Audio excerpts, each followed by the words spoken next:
Assalamualaikum warahmatullahi wabarakatuh. Perkenalkan, nama saya Martio Mairi Fendi, NIM 200870045 dari Fakultas Ilmu Olahraga, jurusan Pendidikan dan Kepelatihan Olahraga Universitas Negeri Padang. Yang saya hormati dosen pembimbing dari mata kuliah pengantar belajar motorik, Bapak Profesor Dr. Pilihan Nur Kiram dan Bapak Irfan Arifiato SPD MPD. Pada kesempatan kali ini, saya akan memberikan beberapa contoh dari beberapa pertanyaan. Untuk pertanyaan pertama yaitu mengenai prinsip-prinsip koreksi kesalahan gerak. Pertanyaan kedua, proses terjadinya kesalahan gerak. Yang ketiga, konseptual kesimpulan, diagnosa, koreksi, dan terapi dari kesalahan gerak. Kemudian yang terakhir ada skema sumber terjadinya kesalahan gerak. Dan berikut penjelasannya. Yang pertama ada prinsip-prinsip kesalahan gerak. Di sini ada beberapa bagian atau beberapa poin mengenai beberapa prinsip yang harus diterapkan atau dikuasai oleh seorang pelatih dalam menganalisis gerakan atau kesalahan gerakan. Yang pertama ada memberikan koreksi dengan tidak berlebihan.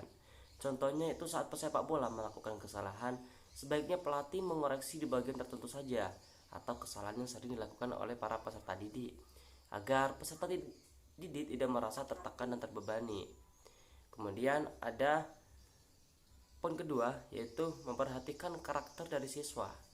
Karena secara umum karakter dari siswa ini atau peserta didik memiliki perbedaan yang sangat colok atau signifikan. Di sini saya memberikan contoh yaitu ketika peserta didik mempunyai karakter pemalas, maka kita sebagai pelatih atau sebagai pendidik harus memberikan jumlah latihan atau porsi latihan yang cukup dan harus sesuai dengan kemampuan peserta didik. Ini bertujuan untuk membentuk karakter peserta didik yang siap berjuang di medan tempur atau di medan arena. Kemudian ada poin yang ketiga yaitu memberikan koreksi pada waktu yang tepat.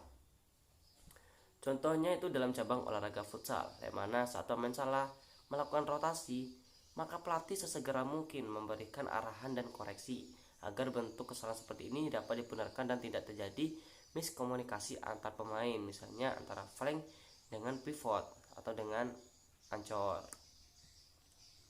Kemudian poin selanjutnya itu menggunakan bahasa yang baik dan intonasi yang sedang. Contohnya itu menggunakan bahasa persatuan yaitu bahasa Indonesia, karena dalam sebuah tim tidak selalu memiliki latar belakang bahasa yang sama seperti bahasa Minang atau bahasa Jawa.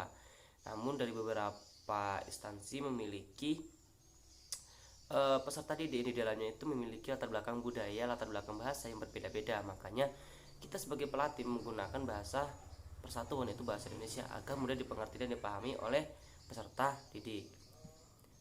Kemudian selanjutnya ada poin yaitu memahami kemampuan. Contohnya itu dengan memberikan porsi latihan yang sesuai dengan umur dan jenis kelamin. Misalnya seperti porsi latihan antara laki-laki dengan perempuan, tentu saja memiliki perbedaan. Kemudian yang terakhir adalah memberikan motivasi. Contohnya saat peserta didik mulai putus asa dalam proses latihan atau dalam pemusatan latihan, maka motivasi dari seorang guru sangat penting dan sangat dibutuhkan guna mengembalikan semangat peserta didik. Untuk yang kedua ada proses terjadinya kesalahan gerak. Di sini saya membaginya menjadi dua faktor atau dua proses. Yang pertama ada dari faktor internal dan yang kedua ada faktor eksternal. Yang pertama saya akan membahas mengenai faktor internal. Di sini saya membaginya menjadi beberapa poin. Yang pertama ada poin kepercayaan diri. Contohnya yaitu ketika seseorang dalam membawa bola atau mertimbang bola dalam cabang olahraga sepak bola, dia tidak berani melakukan gerakan shoot atau melakukan gerakan gocek yang kemudian dilakukan dengan shoot. Padahal dia memiliki akurasi shoot yang baik. Namun karena dikendalakan oleh kurangnya kepercayaan diri, maka dia hanya memberikan umpan ke belakang sehingga tidak terjadi sebuah shoot atau pola penyerangan. Faktor internal selanjutnya ada kemampuan koordinasi. Contohnya yaitu seperti koordinasi antara kedua lengan dengan kedua kaki dalam cabang olahraga basket. Seseorang ketika melakukan shoot kering tanpa loncatan, maka bola yang dihasilkan tidak akan terlempar jauh. Sebaliknya jika dalam gerakan shoot kering menggunakan loncatan, maka bola yang dihasilkan akan jauh dan tepat sesuai dengan akurasi pemain. Selanjutnya ada faktor eksternal. Pertama ada poin motivasi. Contohnya yaitu ketika seseorang pemain yang melakukan kesalahan, tentu saja dari beberapa pelatih kebanyakan akan memberikan kritikan atau koreksi yang membuat mental dia down. Namun hal tersebut itu merupakan kesalahan yang mendasar. Sebaliknya, jika kita memberikan motivasi dengan memberikan saran sedikit saja, maka pemain tersebut akan cenderung aktif dan tidak melakukan pengulangan kesalahan yang telah dilakukan sebelumnya. Jadi di sini motivasi juga mempunyai peran penting dalam memperbaiki kesalahan. Sebaliknya, jika motivasi kurang atau dorongan kurang, maka kesalahan akan terulang kembali. Selanjutnya ada fasilitas. Fasilitas tanpa adanya hal-hal yang mendukung atau kriteria memadai, maka prestasi dari peserta didik akan menurun. Contohnya seperti dalam cabang olahraga senam dasar. Misalnya seseorang pemula yang akan belajar melakukan gerakan roll ke depan dan ke belakang. Tentu saja itu memerlukan fasilitas seperti meja yang dikhususkan untuk belajar atau mempelajari gerakan dasar dari gerakan roll ke depan dan gerakan roll ke belakang, dan tidak bisa secara langsung ke lapangan atau ke lantai, karena itu dapat berakibat fatal atau cedera di bagian punggung. Jadi untuk memperbaiki kesalahan, maka kita harus memperbaiki fasilitas terlebih dahulu agar peserta didik nyaman dan tidak akan melakukan kesalahan berulang kali. Poin yang terakhir dari proses terjadinya kesalahan gerak yang berasal dari faktor eksternal ada miskomunikasi. Contohnya itu adalah miskomunikasi antara pelatih dengan seorang pemain di dalam cabang olahraga sepak bola.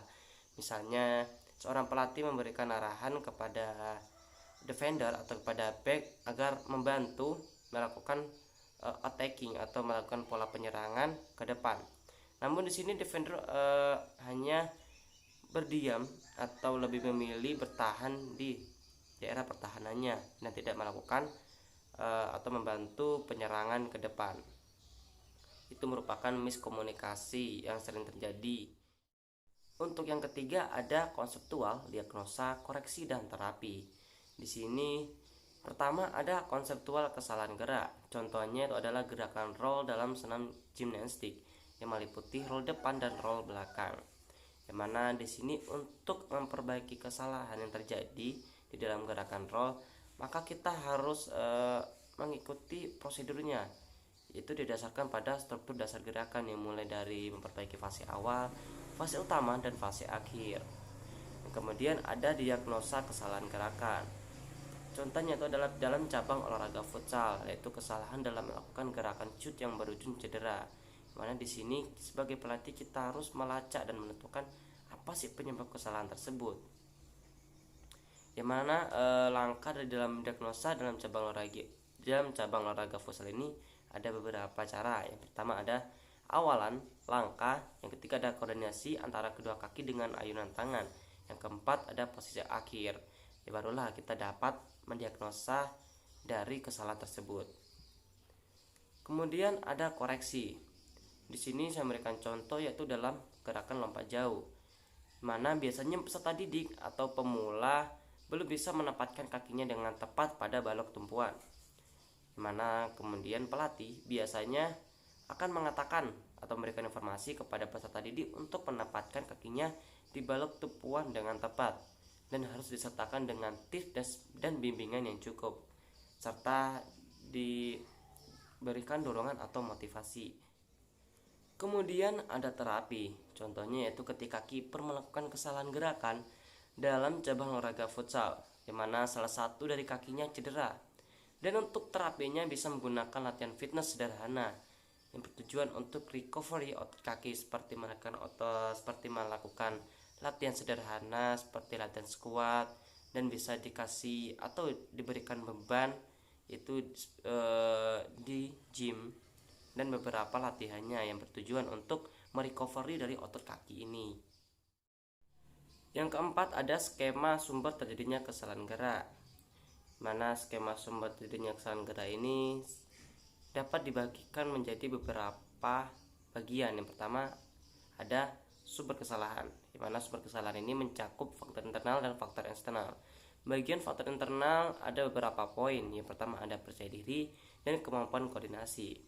Yang pertama ada percaya diri. Contohnya yang dapat menyebabkan sumber kesalahan gerak itu berasal dari mental, seperti kekurangan mental atau mendapatkan sebuah pelecehan atau bullying dari para rekan dan pelatih sehingga dia tidak dapat percaya diri. Kemudian ada tekanan. Tekanan ini bisa berupa beban tanggung jawab yang diberikan pelatih kepada pemain tersebut agar dapat berpenampilan atau menampilkan gerakan yang sempurna, sehingga itu menuntut kemampuannya untuk lebih di atas rata-rata sehingga dia merasa tidak percaya diri.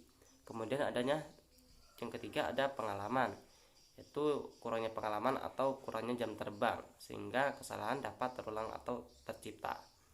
Yang terakhir atau yang keempat ada kesiapan. Seseorang yang kurang kesiapan atau memiliki jam terbang yang rendah atau bisa kita katakan pengalaman dan kesiapan ini mempunyai keterkaitan yang sangat erat sehingga sangat diperlukan guna mewujudkan kepercayaan diri peserta didik. Kemudian dalam faktor internal ada kemampuan koordinasi, di mana di sini ada beberapa sumber yang menyebabkan terjadinya kesalahan, yaitu dari struktur dasar gerakan, yaitu ada fase awal, fase utama, dan fase akhir.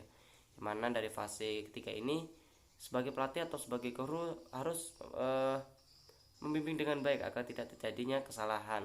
Kemudian sumber kesalahan dari koordinasi ada dari beberapa elemen gerakan seperti irama, luas gerakan, kecepatan gerakan, ketepatan gerakan, dan hubungan gerakan. Selanjutnya di skema terakhir atau di bagian terakhir ada faktor eksternal, yang mana di sini dapat dibagi menjadi 3 poin. Pertama ada poin motivasi.